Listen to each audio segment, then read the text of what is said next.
Documentaries, I can't tell you how many people have asked me if I've seen it.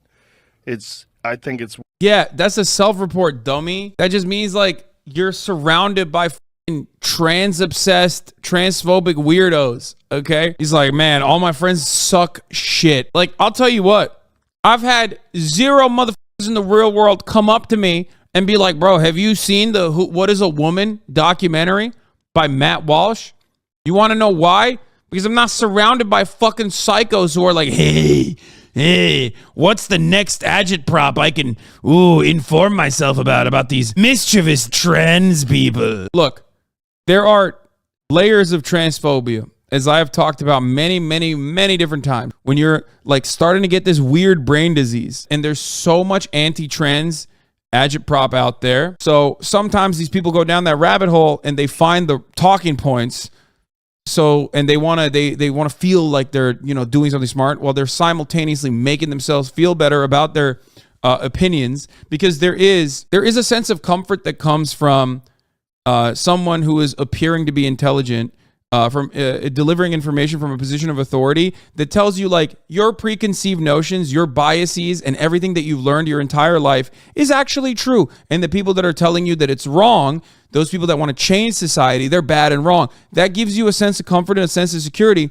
So then you turn around and you start further going down that fucking trajectory of just, hating trans people. It is really, really shitty. It's hard to undo. But I'll tell you this much. You will go fucking crazy.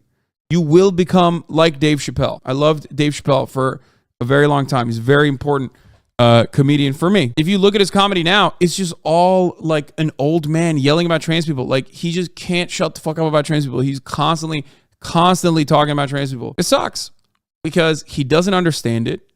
And he doesn't want to understand it. And he's just basically repeating 4chan poll fucking memes, helicopter. The only people that are going to laugh alongside that are going to be laughing because they're agreeing with you. They don't, in that situation, they're not laughing because you just brought up a brilliant point. They're laughing because they just agree. It's doing this. But yeah, let's see what we had to say. Most eye-opening things that's ever been done on this whole gender confusion thing that we're going through right now in our culture.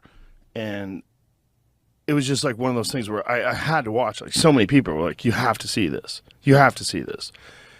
And I expected it to be like, I thought it would be like arguments with people, or it would be very, very confrontational. But instead, I think you did it masterfully. What you did is you just let these people explain themselves the way they would talk if you weren't there, the way they would talk to people. But why are you removing the nuance between finding something funny and whether you believe in it or not? Bro, you can make funny jokes about trans people. The difference between someone being able to craft a joke about trans people versus just saying, lol, trans people are fucking weird, right? And like pointing at them, is how much you understand the trans experience.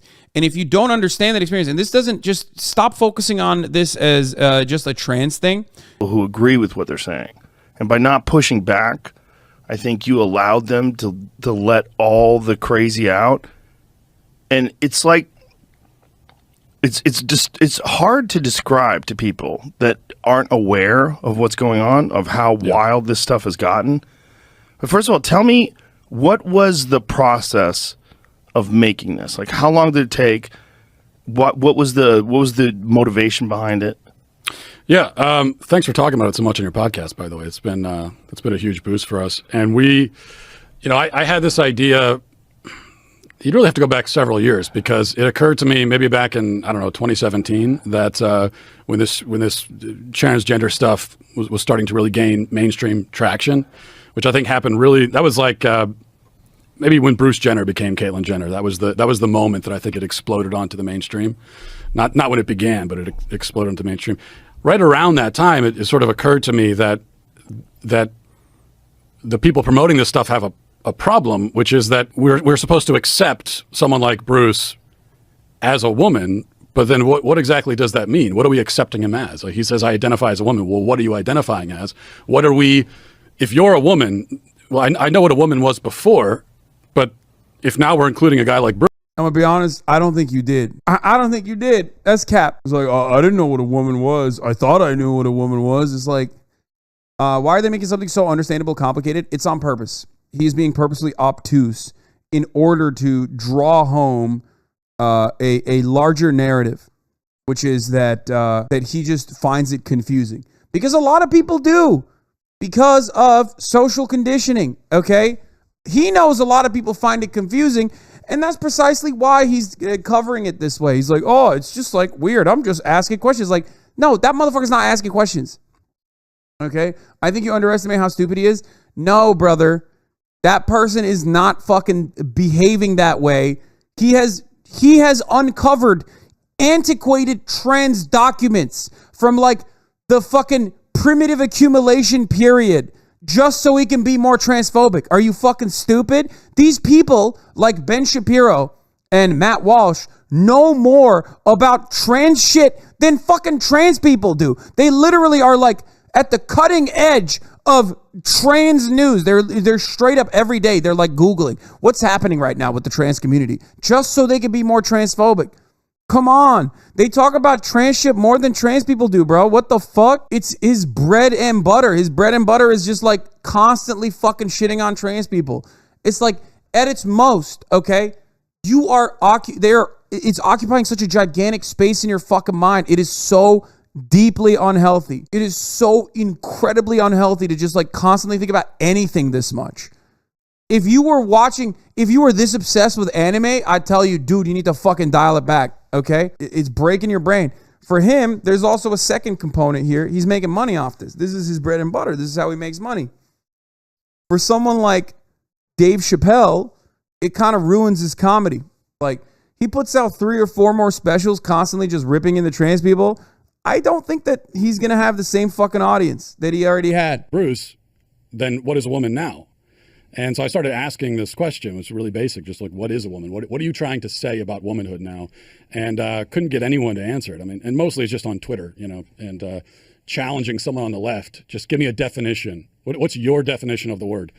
And none of them would do it. So at a certain point, I thought, well, we have to find a way to go out and put this question in front of them. And that's sort of where the idea for the documentary came from. And we knew going in that we wanted 2 things, well, 3 things. One is we have the mission behind it, the message that we want to get across. But we also want it to be a piece of entertainment, you know, because a lot of conservative documentaries, not all of them, but many of them are just, you feel like you're watching an extended version of a podcast or something. It's not a piece of entertainment. So we wanted it to be that. And then we also knew that the way this is going to work, if it works at all, is if I'm just asking questions. Because if it's me going on a tour around the country yelling at people, it would be satisfying for me emotionally, but it just wouldn't. I love that he admits that. Like, he would be satisfied yelling at trans people around the country.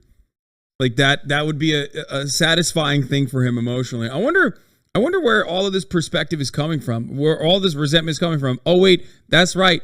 This motherfucker is straight up, he's got turf brain, okay? It's a brain disease. There is literally a spectrum of being transphobic.